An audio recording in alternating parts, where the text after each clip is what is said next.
केंद्रीय स्वास्थ्य मंत्री जेपी नड्डा ने कहा, सबसे पहले आज जब मुझे औषध संहिता आयोग की ओर से इस संस्करण को जारी करने का सौभाग्य प्राप्त हुआ है, तो मैं आप सभी को नव वर्ष 2026 के आगमन पर हार्दिक शुभकामनाएं देना चाहता हूं। मैं आप सभी के भविष्य के लिए शुभकामनाएं देता हूं और औषध संहिता आयोग को 7 वर्ष पूरे करने पर बधाई देता हूं।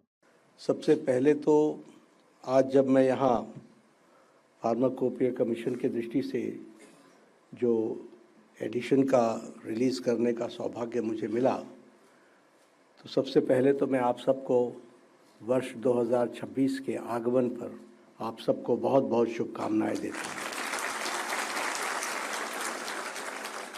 आपको इस बात के लिए भी शुभकामना देता हूँ कि फार्माकोपिया कमीशन ने 17 साल पूरे कर लिए हैं।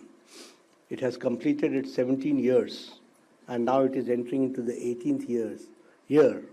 So I also congratulate Pharmacopoeia Commission on the Foundation Day.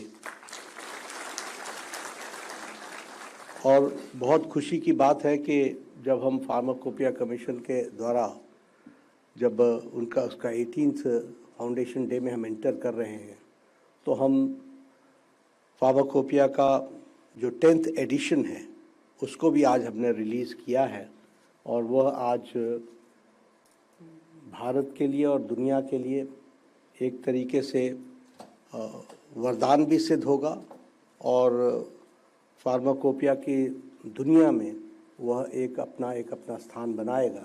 इसके लिए मैं आप सबको बहुत बहुत बधाई देता हूँ।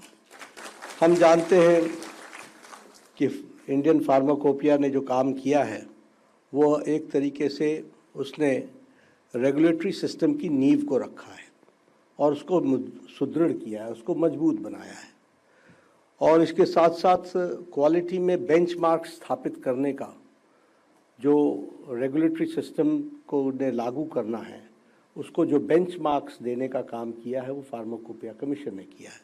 इसलिए उसके माध्यम से क्वालिटी, सेफ्टी, एफिकेसी, इन सब चीज़ों पर विशेष करके ध्यान देने का काम फार्माकोपिया कमीशन ने किया है और मैं ये कह सकता हूँ इस 17 साल की यात्रा में एक बहुत छोटी अवधि में एक बहुत लंबी यात्रा फार्माकोपिया कमीशन ने की है। इसके लिए मैं उनको बधाई देना चाहता हूँ।